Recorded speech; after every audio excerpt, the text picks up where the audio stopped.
welcome everybody to Game 3 of Sparkyz versus CJ, and Sparkyz, I feel, is in a little bit of danger of going down 0-2 for the beginning of the season. They're already down 0-2 in this matchup against CJ.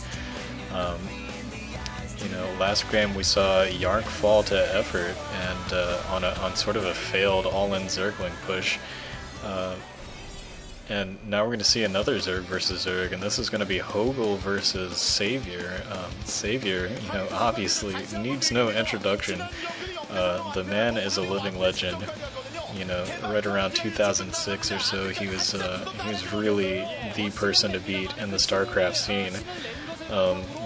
He's gotten 3 MSL titles, an OSL title, and even recently won the Heritage League, which was sort of an invitation-only matchup against some, sort of all-stars of the StarCraft scene. sAviOr's just a fantastic player. Obviously, he's not at the level he was back in 2006 when he was really dominating everyone. But still, a force to be reckoned with, and somebody you shouldn't take lightly. On the other hand, his opponent for representing Sparkyz is going to be HoGiL, who lost last week to in a pretty decently. Oh wow, yikes! Maybe this is just an awkward time to be filming him, but just looking at HoGil's face right at the beginning here, he's looking not confident, which is always bad. StarCraft is really a game of self-confidence in a lot of ways. You're not going to win very many games if you don't think you can win, that's for sure. You've got to have a lot of focus and a lot of, mental energy that you got to expend, and if you don't have the confidence to back it up, then you're going to be in trouble, and that's not a good look on HoGil's face, I don't think. Maybe I'm reading too much into this, but HoGiL lost last week in a Zerg versus Zerg against Killer for Hwasong Oz. And it was, like I was saying, it was a pretty well played match, but nothing too special, and he lost. He had I guess what was an early advantage, and just wasn't able to continue that, and Killer was able to get an extra expansion and just won out in the economy later on. But yeah, just look at sAviOr right now. Looks totally calm, like he doesn't even care that he's about to play a game. He doesn't care that he's on TV. He doesn't care that he could win the match for his team. He's just completely calm, in control, ready to play his game. We are going to be starting up pretty soon, so let's see if HoGiL can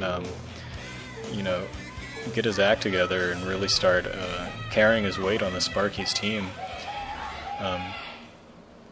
Let's see, to start off here, we're going to have sAviOr in the white in the southeast position, and this is going to be, let's see in a second, it's going to be HoGiL in the red in the southwest.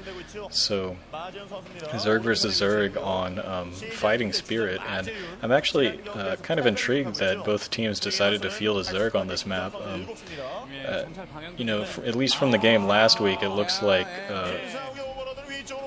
this map might be a little bit favored towards Terran, or even Protoss. You'd think Terran or Protoss would be a little bit stronger because they have the option of sieging over that wide bridge into the natural expansion of their opponent.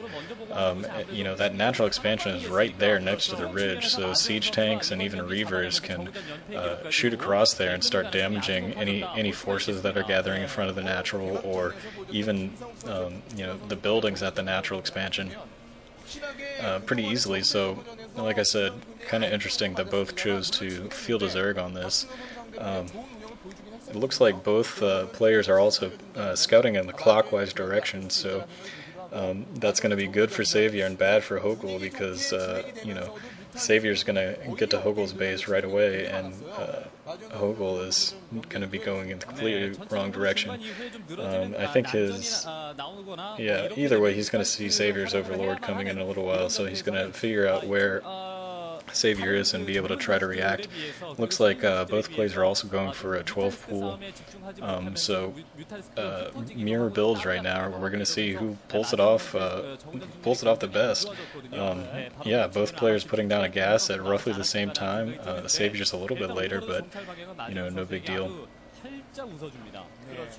And right now we do see some overlords meeting, so both players are probably aware of where each other are right now.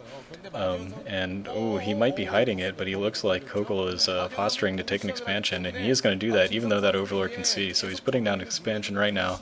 sAviOr, meanwhile, put his down at the same time. So still going mirror builds, and you know, that's not really the best thing in the world if you want, if you're going to be playing, you know, HoGiL versus sAviOr, if you have a player that is, you know, a little bit weaker versus a player that, you know, despite not being on top of their game the way that they have been in the past, but still being a legendary player, you'd at least want a build order advantage, you know, get some sort of luck going on.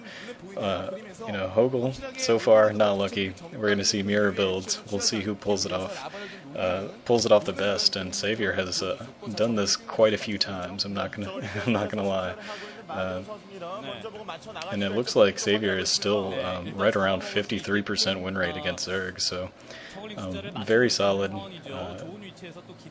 Nothing to take lightly, like I was saying.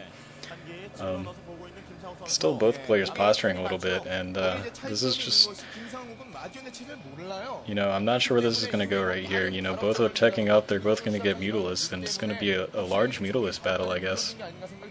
Well, I guess, you know, maybe I'm calling that a little bit early. One player could go Lurkers, but generally, if you're going to go for Lurkers, you're going to need to put down your HoGiL in. You're going to want to put down your HoGiL in right before you put down the lair, just so that, you know, your HoGiL and your lair will finish at the same time. You'll be able to get some, you'll be able to upgrade for Lurkers right away. HoGiL looking to put a little bit of a pressure on the natural expansion of sAviOr with his early lings, but you know, right now it looks like about even numbers of Zerglings. I don't know if he's gonna be able to do any serious economic damage, but it does look like his lair is a little bit behind of sAviOr's. sAviOr's got his lair out already, despite you know, a slightly earlier gas by HoGiL.